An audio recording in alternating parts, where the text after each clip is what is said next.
Support comes from the Missouri Forest Products Association, saluting Earth Day on April 22nd with an ongoing commitment to help offset carbon emissions with sustainable harvesting of Missouri forests. Details at choosewood.com. This is St. Louis on the Air from St. Louis Public Radio. I'm Elaine Cha.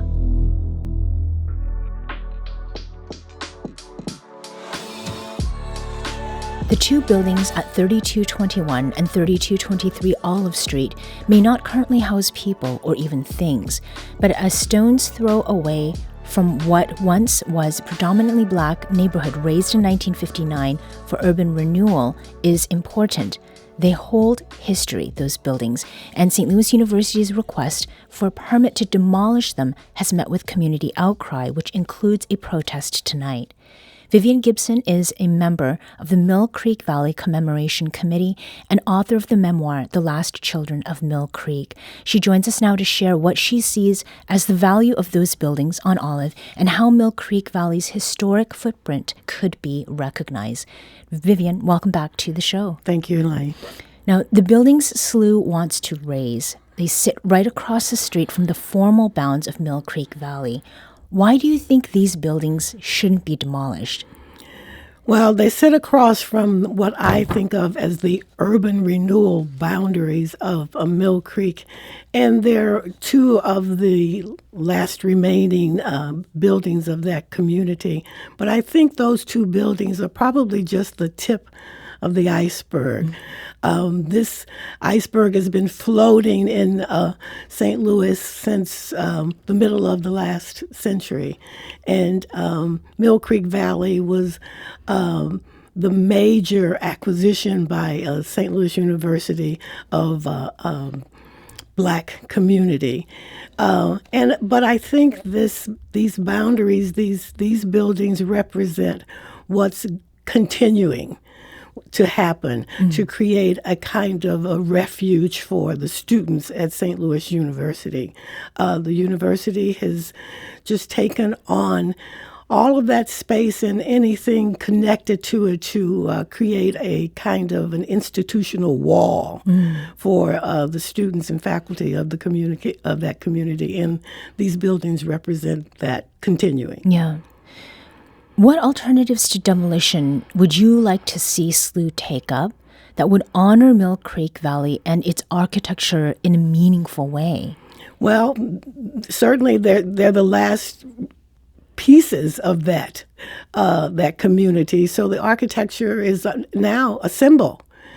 So perhaps they could be the center of a renovation that includes affordable housing so that the people who've been displaced or continue to be displaced could have some place to live and be a part of that community, that university community.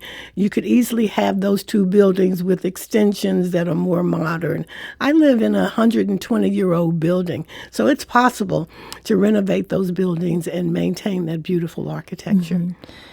Now, St. Louis University did send us a statement this morning, and it reads, SLU is committed to ensuring the long-term vitality and vibrancy of the campus and the surrounding community. In an effort to continue to improve the area around SLU's campus, the university recently acquired, that is, these two structures which had been vacant and boarded up for many years. It is in no one's interest for the buildings to continue to deteriorate indefinitely. While SLU applied for a demolition permit, the university is also seeking to engage parties interested in acquiring and redeveloping the properties. What do you think of that, Vivian? Well, it's in nobody's interest to keep those buildings. Well, I just said that they could be reused, they could be revitalized, and so that's an easy ask for the university to just keep them in the sense that it's architecture and it's history.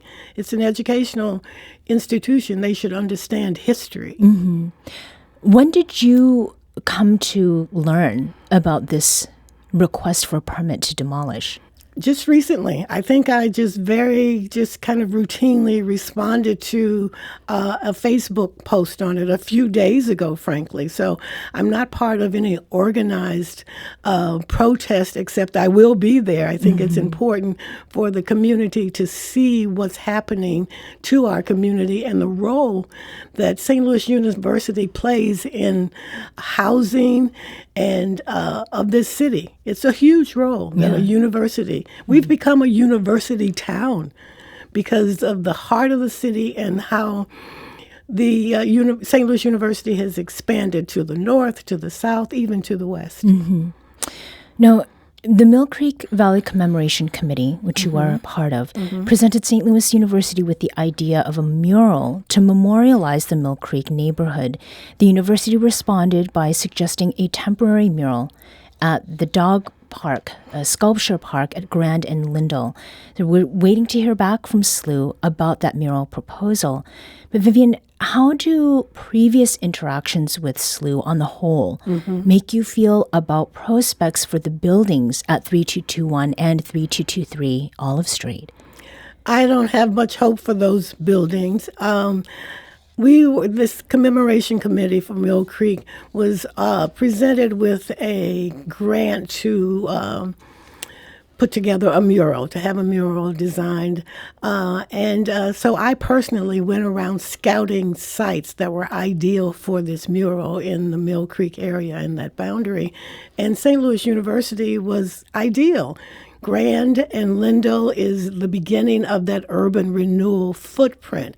So it would be ideal to have it on one of those buildings that have spaces that would be conducive to that. When we presented the locations, we were met with, no, you can't put anything on a building. You cannot have anything permanent. It could only be temporary. And it had to be freestanding. And with a small grant, half of that money would probably go towards building a substantial structure to put a freestanding mural. So it was just ridiculous. And I thought it was a softball opportunity for St. Louis University to acknowledge the land that they're on. And that's how we were met. So the protest that's happening tonight is, we know that there will be people there who are not necessarily connected to the organization that you're part of. What are your hopes for the protest this evening? For me, I think it's just a matter of information for people to understand that the university, being the nice face of progress, has a iceberg that's covered.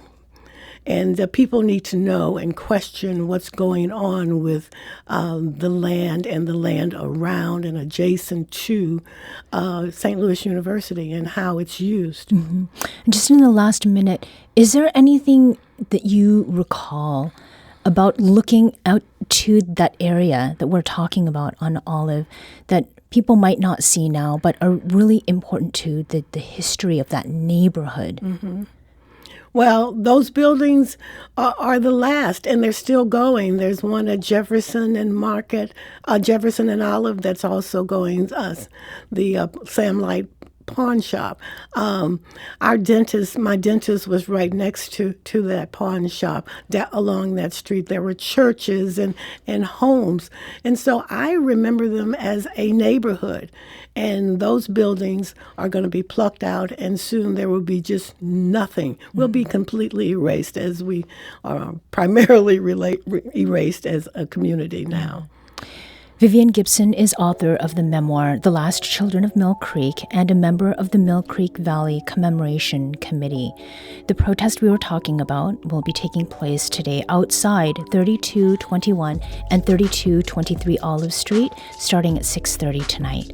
Thank you, Vivian, for talking with us today. Thank you.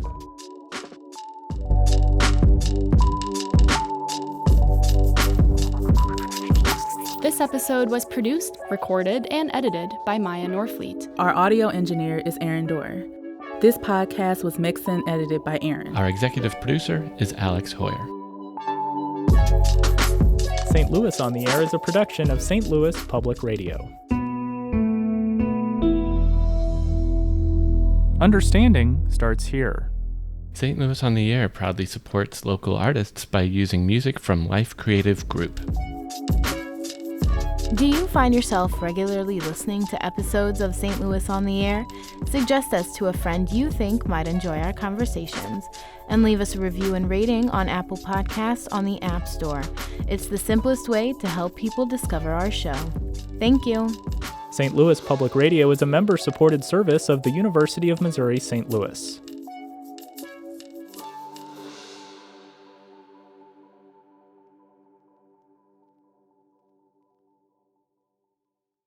Support comes from the Missouri Forest Products Association, saluting Earth Day on April 22nd with an ongoing commitment to help offset carbon emissions with sustainable harvesting of Missouri forests. Details at choosewood.com.